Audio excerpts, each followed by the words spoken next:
Hello, we are live. Hi, I love everybody. being live. Yes, welcome to How to Play G.I. Joe role-playing game here at Renegade Con. Hello, I am Trivia, and this is Ryan, one of our writers for for the G.I. Joe role-playing game. Hi, Hello, everybody. Ryan. Hi, Trivia. Um, nice to see you. How you doing? I'm good. I've been seeing a lot of you today. You've been on every other stream, it feels like. Marathon. Well, I'm super excited that we get to talk more about G.I. Joe role-play game. So Ryan wrote a fantastic outline that we're going to go through talking about like how to play the game, and we're going to go through some scenarios with you. So please, Ryan, I will be your captive audience and ask questions, and let's go through it. All right, well, here's the situation. Trivia. General Hawk Yes. has called you into the war room to brief you on your next mission. G.I. Joe's become aware of an operative of unknown affiliation, codename Orc, and from the intel we've managed to gather, he is guarding some kind of doomsday device known as PIE. So you have to track down this Orc who is guarding a pie, and you are going to use your GI Joe skills to get it off of him, to figure out what his plans are, who he's working for. Just what's the story with this Orc and this pie? So before we can Ready, figure General out, Hawk. Yes. Oh, and can we get a slide so we can have some of that beautiful art? Awesome, thank you. Sorry, I didn't mean to interrupt you, General Hawk. How insubordinate of me. that's all right. We're all Joes here. We're all equals. All right, well, before we can figure out what your skills are as a Joe, we need to figure out who your character is. So we're not going to do the full character creation right now, but we're going to do something that actually, when I introduced Essence 20 to my daughter, who's 6 at the time, she's 7 now, this is the way we did it. I just asked her to explain her character to me, and then as the mission went on, I would ask her questions of like, how good are you at, say, picking this lock to get through this door? Or would you pick the lock? Or are you more of a strong character who would smash in? And then we'd figure out her approximate skill and roll from there. So, That's very fun. yeah, this will be a very truncated version of the actual character creation rules. So, just like it says in the core rulebook for the G.I. Joe role-playing game, the first thing you need before you can roll up your character, you need an idea. So, who is your character? Do you want to play one of the iconic Joes, like one of the characters that's on the cover right there? Or are you going to come up with your own character trivia? Or a I character based on you trivia. let's do something fun and a little personalized. So I take notes, so I'm gonna click a little bit while I remember things. But let's go for a Scarlet like to start off our concept. So maybe more of like a infiltration, more like socially competent type spy type person. So Okay, we can start spy off there. type person. Well, that is super handy because when we move on to the next stage, which is choosing your influences, origins, role, and G.I. Joe has something that the Power Rangers doesn't have, and that's called a focus, which is a more concentrated version of the role within the role. One of the focuses is called spy. So just based on the character concept you've come up with, I know that you want to play a commando, which is our infiltrator, is very much our hand-to-hand sneaky character, and specifically the spy is the one that specializes in socializing. So you're not sneaking up on people, you are tricking people to get them vulnerable and then stab them. Yeah, that sounds great. And let's go to our next slide too, just for some more beautiful art while we're talking. So we've already figured out your role and your focus. This art is actually for the influence. So we could talk about how the influence plays into your character creation. Influence is the smallest but most characterful option that you'll be choosing for your character. So a lot of the ideas for the influence is things not necessarily related to what you're doing on the G.I. Joe team, but who you are and how your personality, your background got you onto the team, and how who you are beyond your training influences what you're doing on the team. So in this case, we're looking at adventurer, but let's go a little bit more into your character and see if we can just find some of those keywords that'll make one of these influences stand out. So we know that you're a spy, we know that you're sneaky. That's a lot of your tactics, but who are you as a person? What are you like?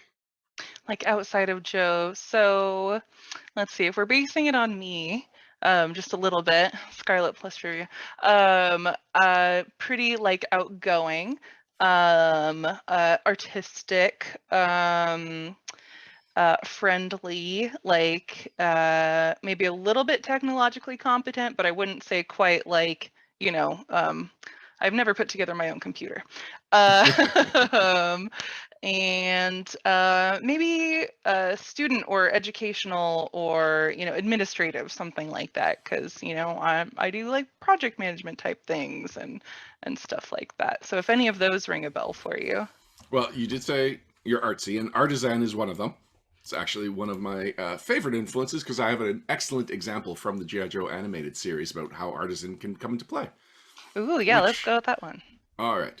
So, if it comes up, then we will go more into the mechanical details, but we just know that you're an artist, and so in artistic situations, there's a good chance that your influence will play a role in how you play the game.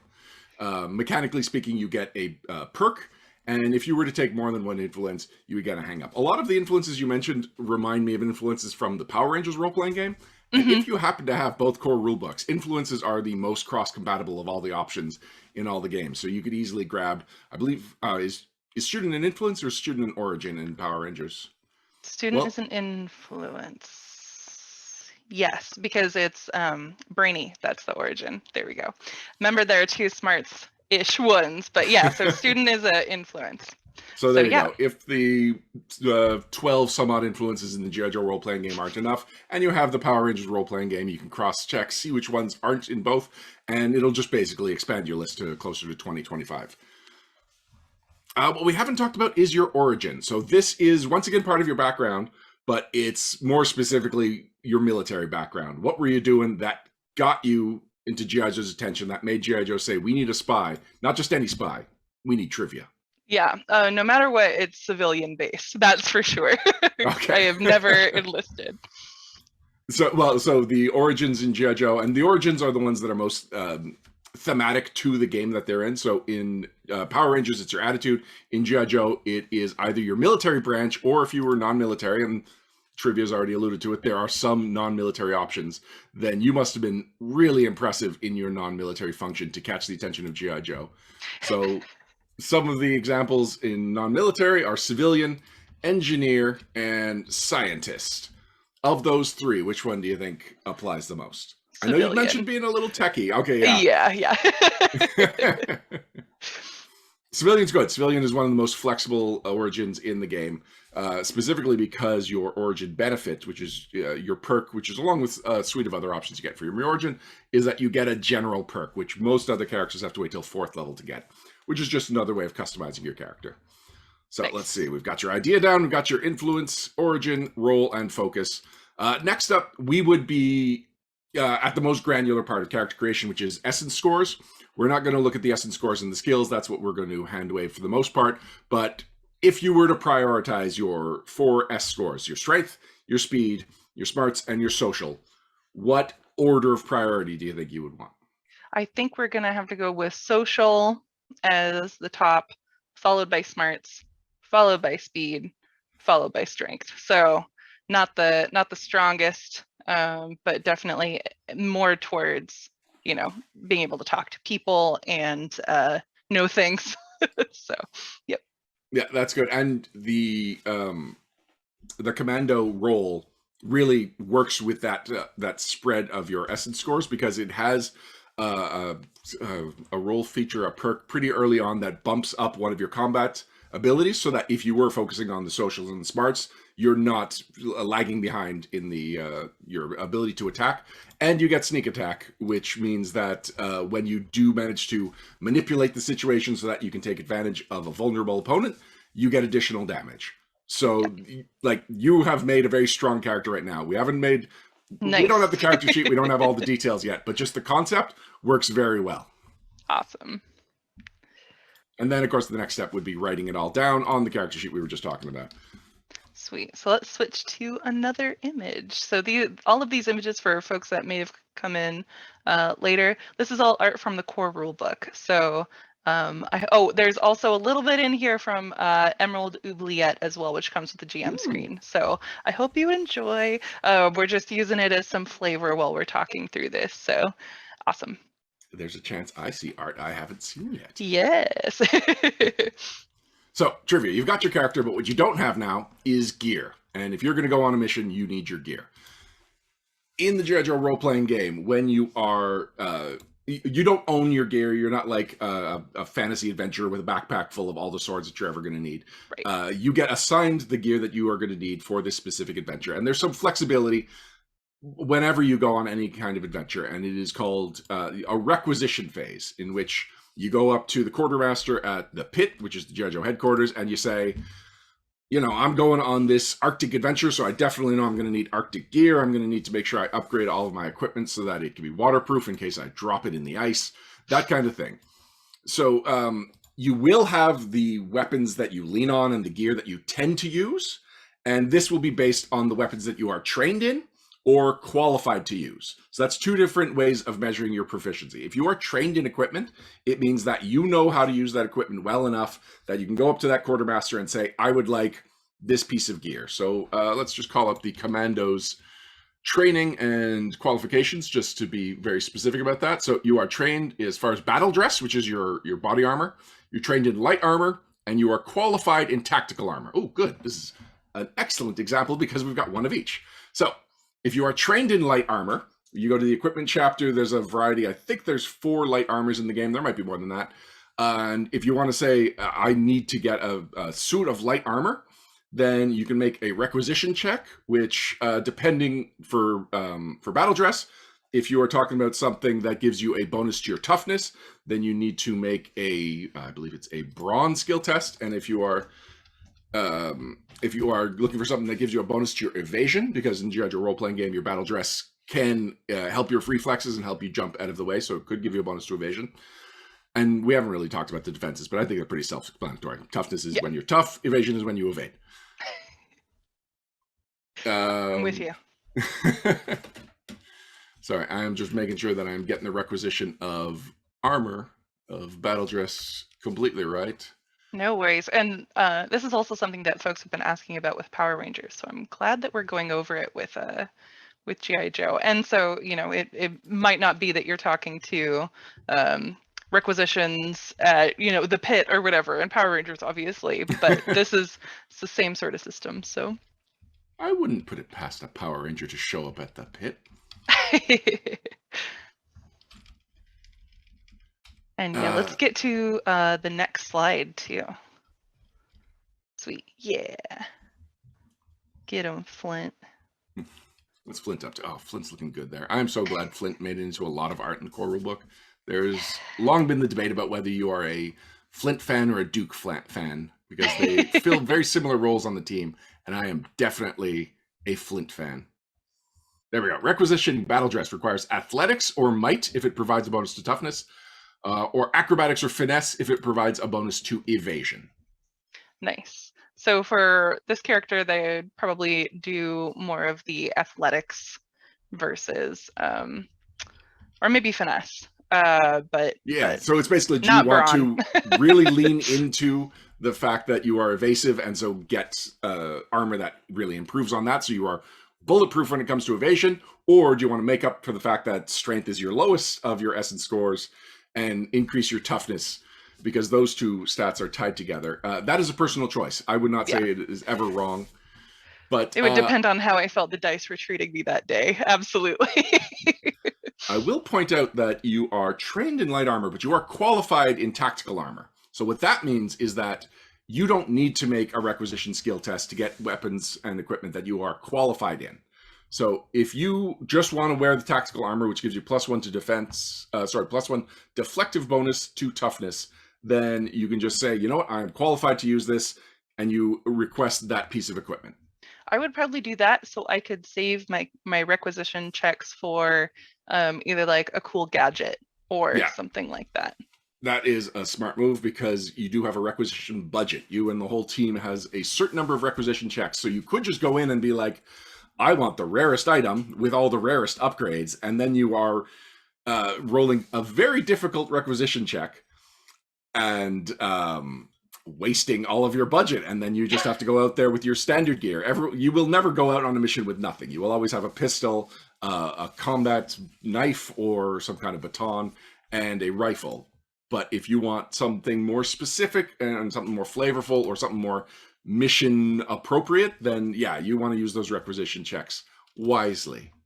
And I think somebody asked in chat, the previous artwork was actually of Dial Tone, but I believe it's the niece of the original Dial Tone. No, that's... Is it daughter? Completely unrelated. It's a Oh, different unrelated. universe's Dial Tone. Excuse me.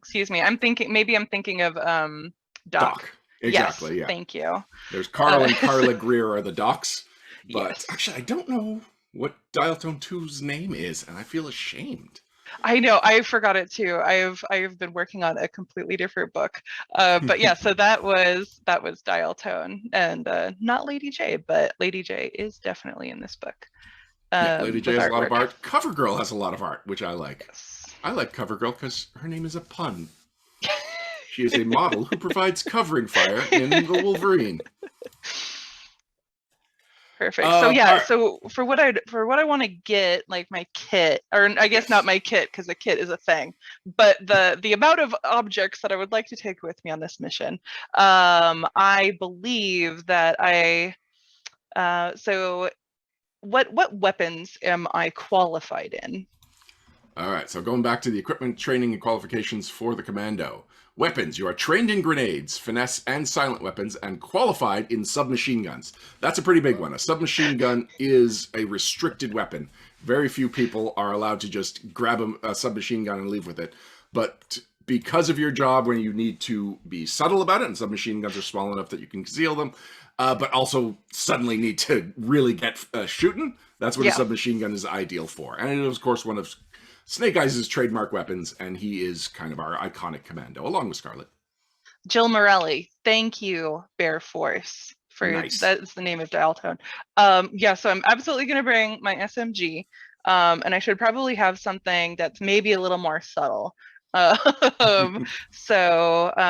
know, since this is like an infiltration mission, a sniper rifle doesn't seem like a good idea, but maybe could I try to get like a silenced pistol? So like a pistol with like a little upgrade? Yes, absolutely. So you will start with a pistol. So even if your requisition attempt fails, you'll still get that pistol. But when it comes to upgrading items, you look at the weapon upgrades, each one of which has an availability. And you compare it to the availability of the weapon. These are standard, limited, restricted, and then we start getting a little weird when we go to prototypical and then unique. So if you are asking for a pistol, which is a standard item, and a silencer, which I believe is also standard, although I think there's two different kinds of silencers. So there's the silencer, which gives the weapon the silent trait, which means one of the requirements to use your sneak attack is that you're attacking with silent weapon. So this would mean that you could do sneak attacks with the pistol. That's a pretty good advantage. And I believe there's also a limited version of the silencer that's even better, but I don't think you're looking for anything that fancy. The silencer does the job. It's a standard piece of... it's a standard upgrade, which means that if you look at the chart of upgrading equipment, standard upgrade, standard equipment means it is standard. So to gain this, you need to do a targeting skill test against a difficulty of 0. So really the only cost of getting the silenced pistol is that it uses one of your requisition attempts. Nice. Well then, I will take my silenced pistol. And then the other things I'll need is I should definitely make sure that I have the equipment I need to like break into a place. And maybe since I've talked a little bit about techie stuff, maybe I have some skills in science or technology or whatnot, and maybe there's something for like hacking or taking care of any electronic security that maybe is in place. All right, now we're talking about kits. So yeah, the other category of equipment that you'll be requisitioning are your kits. They come in 3 varieties: standard, limited, and restricted. And what you do is you choose a specialization. So going a couple of steps back, we haven't really talked about skills, but when you are rolling to do anything, you are rolling your skill, and you will have a d20 plus your skill die. And the more you are trained in that skill, the higher the rank will be. and so the better the die will be. So you were talking about you wanted to do something to pick locks.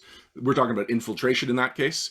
Mm-hmm. Just based on the character you've described, you've probably got a pretty high infiltration. We haven't really set your level, but I think it's fair to say you've got a D8 in infiltration. Like, would this be a priority? I'll take that. Yeah. All right. So what you can then do is specialize in a skill, which means that when you are rolling that skill in that specific situation, so in this case, it would be infiltration, lockpicking, or infiltration burglary would be a nice blanket category for that type of action. You will roll not just your D8, but every die type lower than that. So you would roll a D8, D6, D4, and a D2, and you would take the highest one for figuring out whether it was a success. And you would take any of them other than the D2 that roll their highest possible result to see if it's a critical success. And on top of that, you now can qualify for these different kits. So a standard kit, you need a D4 and a skill. You've got more than that. You've got a D8. So you could technically try and get a restricted burglary kit. Heck yeah. Let's just go over what a kit does. So I'll read from the standard one and then summarize the limited and restricted. So you can attempt skill tests that call for the specializations standard kit without a snag.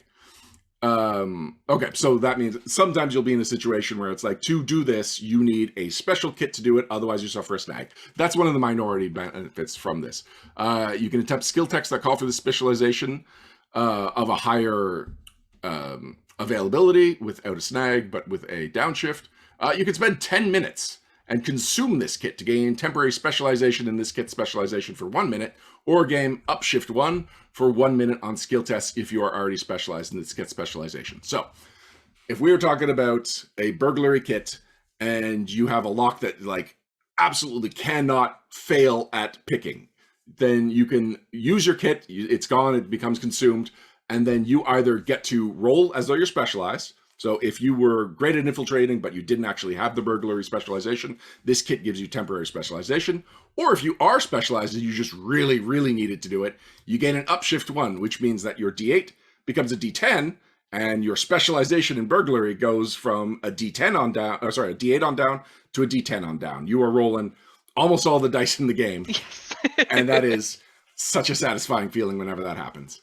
Awesome. Then yeah, I want to get that kit just to make sure that if we run into anything, I can pull out, my, I don't know, micro C4 or whatever the heck. Wow. I thought it was going to be fancy lock picks. I mean, that too. I'm sorry. Maybe this character should be a renegade. No, but that gets used up in the course of going through it. Instead of just like, whatever lock-picking abilities I may have on my own. But yeah, awesome. So I've got a burglary kit. I've got a quiet gun. I have my armor. Now, I know we're going to talk about vehicles in a second, but do you also need to requisition vehicles, or are those part of like what's set up in a mission? Right. So when you are getting your requisition budget, you get a certain amount of mission critical items. So like I mentioned, maybe you're going to an Arctic mission. In that case, you would get your Arctic gear. You wouldn't have to requisition that. I know that Quick Kick is known for running around the Arctic bare feet and bare chested, but he was provided boots and a jacket. He just he chose to he not made wear a choice. Nice, cool. And vehicles always count as mission critical items. You cannot just say, I'll take a Sky Striker for this mission if you don't mind. It's like, yes, we do mind, actually. It's $1 billion plane. Or $1 million plane. I don't know how much real things cost. Right, yeah. I think they're $1 trillion now. Who knows? Inflation. Okay, cool. So I don't have to worry about using any of the requisition budget on that then, and that is good to know. Yeah, the rule of thumb is that you would get 3 requisition attempts per character in the group. So you've used 3 of them right now, so you're perfectly on budget, really. Awesome. Well then, I think is it mission time? It is mission time. So in published adventures, most of the time the mission will start with a briefing where you are joined by a canonical member of the G.I. Joe team who will explain what's going on. They will usually be an expert in the field related to what is happening. I chose General Hawk because you cannot get any higher in G.I. Joe than General Hawk. He is the Brigadier General. He is the biggest cheese in a fridge full of fancy cheeses, let me tell you. Awesome. Yeah, so you'll get your mission briefing. It will include your requisition budget. You will have a chance to ask questions, and then usually it'll give you an idea of what the first part of the mission will be, and maybe some future parts, like once you succeed at this, go to that. Other times it'll just be, once you succeed at that, see where it takes you, do some investigation, gather some intel. So the rest of the mission you will be going on will be a series of scenes, and there's two types of scenes. There's non-combat scenes, and then there's combat scenes. And in both of them, you will tend to... I'm sorry, my mouse is just drifting off to the side, and it's very distracting. Sorry, so non-combat scenes tend to be more narrative. They will be more open-ended, and you will present ideas to the GM of like, well, I want to, the GM will describe a scene, and then it's like, oh, did you mention that there were gargoyles up there? Well, I've got this rope. I want to try scaling the wall instead of going through the front door. That's the kind of thing that it's more open-ended in a non-combat scene. There's a rule at my daughter's school where you are not allowed to go up the slide. I don't believe that as a GM. As a GM, I believe if you figure out a way to go up the slide, it's not what it's made for, but it's perfectly functional. So if you come up with something that by reading between the lines, understanding your character, understanding the rules of the game, you have found another way to proceed, I am very happy with that. And the Essence 20 system is extremely good at that. So just a skill like acrobatics is broadly defined as you approach things in an acrobatic way. If a flip is what this scene calls for, you can use a flip and try it. So regardless of what a published adventure or the GM's notes say, this is what we expect the skill test to need, I'd fully encourage people to say, like, but what about this? Now, there is a limit. You can't be like, well, I've got animal handling and I want to fly the shark, and sharks are animals.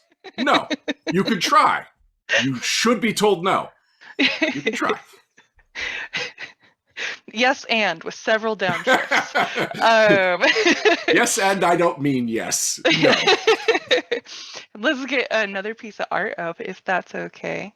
Yes, of course. Yes. Oh yeah, here we go. Here's a piece of art that you and I had talked about the other day. So this is the cover for Emerald Oubliette, the GM screen adventure. So and there's there sharks, you go. Now it's big and beautiful. About. Yes, we got sharks, we got ferrets, we got rattlers. I like it's like a cat and mouse and dog chase. Yes. And I like how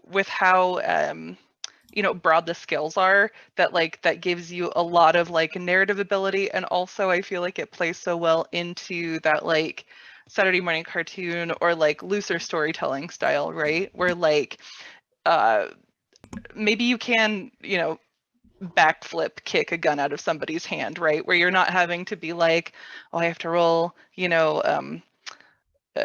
an attack and then like this and then a that. You can just be like acrobatics, right? And see how the dice may lay, with GM permission, of course, but like it gives you that narrative breadth. So that's, we were talking about the non-combat scenes. I know you've queued up vehicles, but I feel like we should talk about combat scenes before we get to vehicles specifically. Oh yeah, sure. So combat is just a more granular version of a non-combat scene, and the stakes are higher. And so instead of it being a nebulous amount of time, basically whatever the narrative dictates is the amount of time for that scene, no, combat really takes place in 6-second turns. Everyone gets a chance to do a couple of really restricted number of actions, depending on your character's speed. And you chose speed as a third priority. So you definitely have a move action. Everybody has a move action if you've got speed 1. If you've got speed 2, you get a move action and a standard action, and that's when you can really start doing things. I don't recommend anyone start their character with speed 1. It's just, you are playing on difficult mode. And actually, sorry, speed 1 you get a move or a standard action. Speed 2 you get a move and a standard action. From speed 3 on, you also get a number of free actions equal to your speed -2. So standard, move, and a number of free actions, which will always total your speed. And there's a lot of fun options that play around with the free actions. So if you can get at least speed 3 at character creation, you've got a few more options as a player, and characters that specialize in speed also specialize in free actions, and you can do some wonderful things on your turn. I really liked like the aim mechanic with Yes. free actions, because you know, if you're playing any sort of like long range character, a lot of times it can feel like I stand 100 feet away and I shoot my bow and arrow, or I shoot my gun, right? And then, you know, everybody goes around the table and you're like, I shoot my bow and arrow. You know, so aiming at least lets you like use more of your round, right, to get bonuses. And so aiming, if you do not use your move action, you can trade in your free actions To upshift your attack. Upshifts, yes. So you can end up rolling a much higher die than you would have normally, just because you stayed still and had a lot of free actions left over. And we can get a new slide up too. Ooh. I realized I skipped a couple, so we gotta get them in now. So this is the Alright. pit. Yeah. Welcome. But yeah, so I didn't mean to interrupt you during combat with where we left off.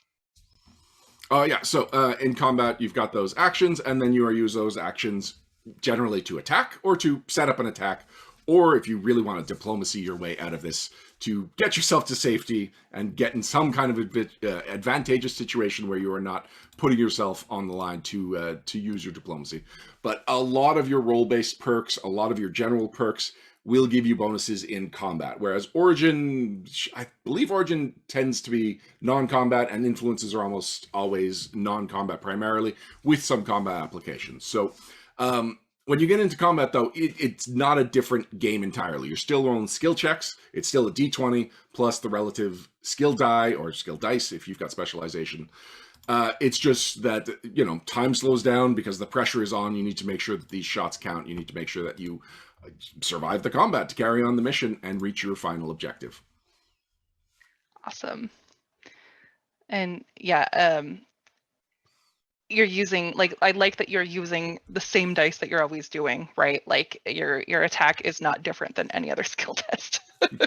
Yeah, you it just is get always the same thing. A skill test is always against one of three target numbers, either a difficulty if you're just doing something universal. So like if you're climbing a fence, you are going against the difficulty of climbing that fence.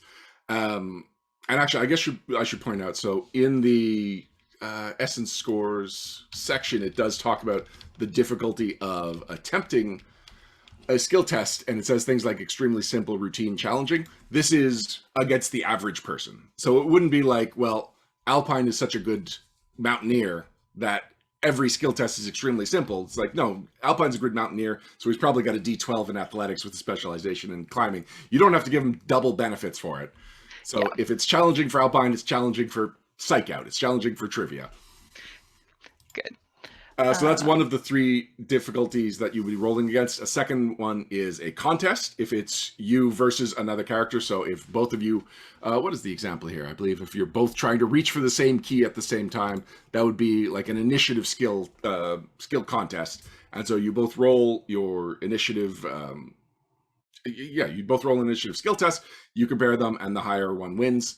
And then finally, the one that you see most often in combat is against another character. And in that case, it's a skill test versus a defense. And we talked about evasion and toughness are the two main physical ones. There's also the mental ones, which are cleverness and willpower.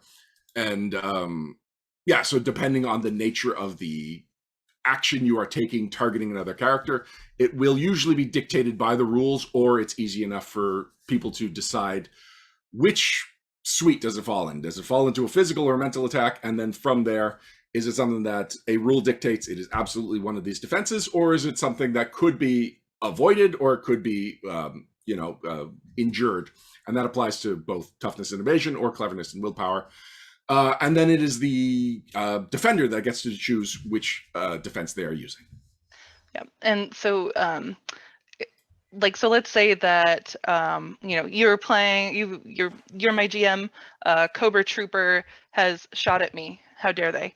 I can say whether or not I'm toughing it out, right? Like I'm going to take this, but I'm strong enough, right? Which would not happen with this character most likely. Or I'm using my evasion because I'm so quick and I can jump out of the way. Right. Yeah. So And that okay. is if you are aware. So remember earlier when we were talking about what kind of armor you would want? Would you want something that makes your already good evasion even better? Or would it be a toughness? You might ask, well, if I get to choose, why don't I just always do evasion and therefore I'm always dodging everything? There are some certain situations, like if you are not aware of an attack, if somebody Mhm. has outspied you and sneaks up and whacks you with a blackjack, then they are attacking your toughness. Your evasion does not come into play. And then, so people might argue, well, if it always defaults toughness, why don't I just shore up my toughness? Well, because speed dictates your actions. And so there's a give and take there. And you cannot just go full on into one defense and completely neglect the other, because people will get you. And can you talk about how the cleverness and like the social defenses come into play? Or is that mostly in role play or in non-combat scenes, or does that happen in combat scenes too? So yes, it comes up more often in non-combat scenes. It's true, but so like if you're just you as a spy, if you're lying Mhm. to somebody, you have a deception skill, and you are I don't know, you have poisoned their drink, and you are trying to act really cool about it so that they don't suspect it. So you might make a deception versus their cleverness or willpower. And if you succeed, then they act normally, which would be drinking at a regular pace. And then the poison takes in, and then the poison would probably attack their toughness. But not probably. You can't dodge a Yeah. poison. It would definitely attack their toughness. Well, I guess The unless it individual was like cells jump out of the way. if it No, was like a hallucinogen, then it would attack their willpower rather than their toughness potentially. gotcha. And just about this art real quick, here's a piece of art from Emerald Oubliette, and I will not tell you what this place is or what it's got going for it, but I just love all these Cobra warehouses Yeah, in this it's beautiful so environment. nondescript, and I Cobra Commander just came by like, "Where's the logo? We yes. need people to know this is a Cobra warehouse." When Cobra Commander is there, he needs to know that this is his area. Like, you're Exactly. not proud to be Cobra. And then he leaves, so that then when a bomber flies overhead, it's like, "Oh, Cobra, boom." Yeah. He doesn't have to deal with that. And we can go to the next slide too. Thank you. Awesome. And so, oh, perfect. So here's a vehicle, Ryan. Yeah. I like GI Joe has so many cool vehicles in it, and you know that like people are gonna be shooting Cobra at a vamps and whatnot. So let's talk about those a little bit. All right, so vehicles, and we'll go probably in a lot more detail here because the way vehicles work is different from any other Essence 20 games that people might be familiar with. I mean, it's got similar stats, but just how G.I. Joe uses it is different from Power Rangers, who, call this one gigantic metal tiger and whatnot, Right. and Transformers, where they are the vehicles. So when we're talking about G.I. Joe, vehicles work very similar to other characters. They've got strengths and evasion, and if they have artificial intelligence, they can even potentially have smarts and even social scores. And they have the corresponding defenses. They have skills based on those essence scores, again, just like characters, but they also have a series of statistics that are unique to vehicles, and those would be the crew, hardpoint, weapons, and fire points. So crew is then broken down into it starts with just like the total capacity of this vehicle, and then a smaller thing is the jobs of the people that are operating this vehicle. So you've got the drivers. You absolutely need a driver to drive your vehicle. Otherwise, unless it has an AI like we were talking about, and that is extremely rare, yeah, so it won't move without a driver. Your driver needs to have at least a D2 in the driving skill. Otherwise, the most you can do is get this vehicle to go at half speed. And sometimes some vehicles will have multiple drivers, like something like the Rolling Thunder has like 2 seats right in the front, and that needs 2 drivers. And even though the one is the main operator, like sometimes he'll just be yelling out like, "We need to shift," and so the other driver has to respond. So one of them is making the driving skill test, and then the other one is lending assistance. And again, if you do not have the full capacity of drivers for your vehicle, then you are moving at half of the vehicle's potential movement. So like if it's a 50-foot movement, normally you can only go up to 25 because you can only control the vehicle so well on your own.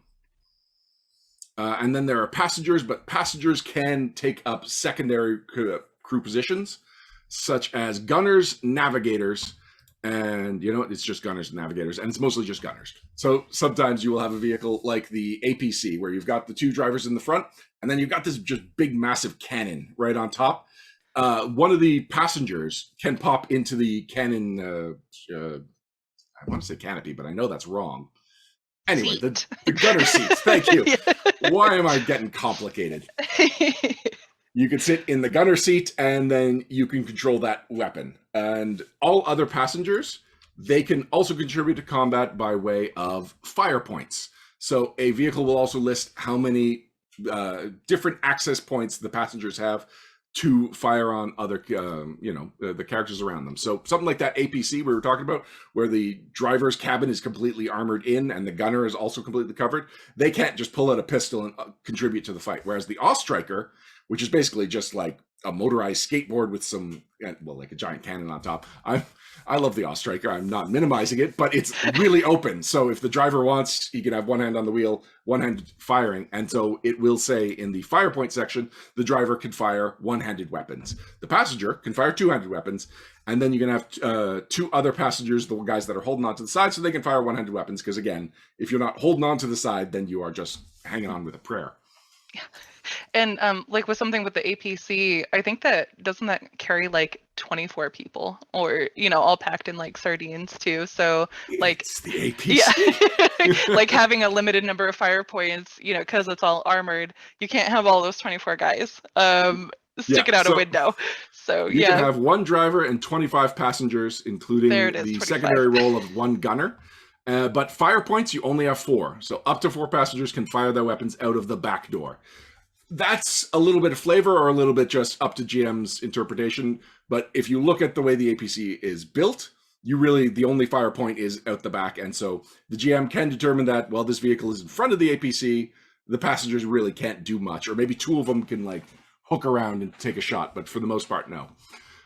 One important distinction between the gunner and passengers using fire points is that you suffer a snag if you're just shooting out the back of a moving vehicle. Whereas if you're using the weapons that are built into the vehicle, those are stabilized, and so you have an easiar time shooting. When it's bumping all over the place, like you're not going to have a fun time shooting a one-handed gun out of that. All right. I guess the only other thing we could talk about... we could talk about different skills. So if your vehicle is called on to make certain skill tests, so let's say, I've just called up the Dragonfly stats. Dragonfly has might, brawn, intimidation. Oh, that's fun. Driving, initiative, targeting, and alertness. Oh, alertness is a good example. So if a vehicle has stat, that means that they have some capacity to do that skill. So in the case of the Dragonfly's alertness, it has sensors. It has some kind of radar that is helping you figure out what's going on. And in a situation where where a driver is called on to make that skill test, they can choose either the vehicle skill or their own skill, subject to GM approval. And so there is an example talking about how Wild Bill is just flying by overhead at full speed. Even if his alertness is better, he's got so much focus on all the little doodads and stuff that make a helicopter go that he might have to default to the alertness of the Dragonfly because it's using its sensors and not worrying about things in the way that his simple human eyes are. Oh, I just saw the Dragonfly just popped up on screen. That's not what I'm buying. That looks like it's from the deck builder. So that's so cool. There we go. There's a Dragonfly for you. Did you just have that queued up, or Chris, our producer? He's a wizard, because we did not plan ahead that we were going to talk about the Dragonfly. I'm very impressed. And then I have one more piece of art for you, and I'll ask one more question because I know that we have another panel right after this one. So if I can get that piece of art up. But so when it comes to one more. Chris, there we go, the underwater one. Perfect, thank you. Nice. When it comes to combat between vehicles, is that like does it work like a normal combat round where everybody's rolled initiative, or is it something where can you tell me how that goes back and forth? Sure, it does work just like everybody rolls initiative. The problem is that you only have so much control over your own positioning. So your initiative will come up, and if you are the gunner in the shark, you could take the shot with your torpedo, in this case a mantis. But it's up to the driver to make sure that you are within range, that make sure you've got no sea cover blocking your shot. But luckily, there's actually an action called contingency. So you can say, as your standard action, I am going to fire as soon as we get into position. And then, even though, like, this is in the case where the gunner's turn comes before the driver. So the gunner sets a contingency to fire as soon as he's got the shot. The driver then spends his turn trying to make sure that he gets the gunner the shot. Awesome. So cool. And we have a question here about, do we have to keep track of ammo? There are no rules for keeping track of ammo but there is like reloading for specific types of weapons. So, exactly. If you have a very fancy sniper rifle, like, you have to keep that loaded. Like, it's not going to just auto feed bullets in for you, at least not without some sort of unless experimental. You have the auto feeder yes. upgrade. Unless you get into that workshop or have someone else in the pit do it for you. Yeah, so there is a trait for weapons called reload. And so more complicated weapons will take is it a move action or standard action to reload? Let me just double check. Reload. Reloading this weapon is complicated. After firing the weapon, you must spend a move action to reload it before you can use it again. And then the auto feeder lets you ignore that once per combat. Oh no, the ammo belt lets you ignore it once per combat. And the auto feeder is the better version, which I think just lets you totally ignore it. Or lets you always do it as a move action. There we go, auto feeder. This weapon loses the reload trait. Yeah, so suddenly your sniper rifle, you're just popping off one sniper shot after another. Because you're low light. You are ruthless with that sniper rifle. So while we're here, I do want to talk about there's another trait called mounted. And so this is another way to distinguish weapons that are extremely powerful from those that are not quite so powerful. The long range rifle is the better version of the sniper rifle, and it has the mounted trait, which means to fire it, first you must set up the mount, which, going back to the traits section, requires a mount such as a tripod or shooting nest, or shooting rest. It takes a standard action setup and a free action to pick it up at the end. So there are some weapons that are extremely deadly, but only in situations where you have, set up your situation, and you are a little bit more vulnerable when you're using them.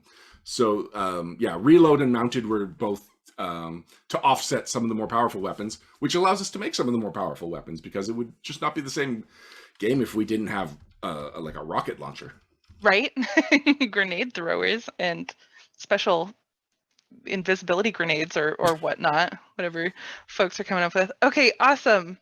I hope that was a interesting scenario for you all, which helps explain how the gameplay actually goes.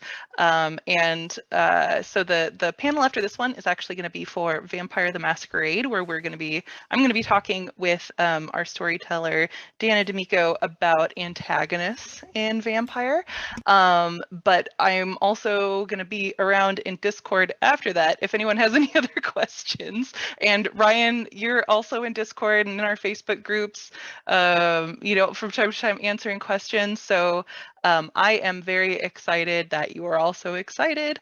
And also, I will look into that table of contents. I did see that question earlier, and I know that we've done it for other books, so that shouldn't be a problem, but I do not know exactly when that'll come out. But the table of contents is on the G.I. Joe product page, if that's what the question is. Is it already?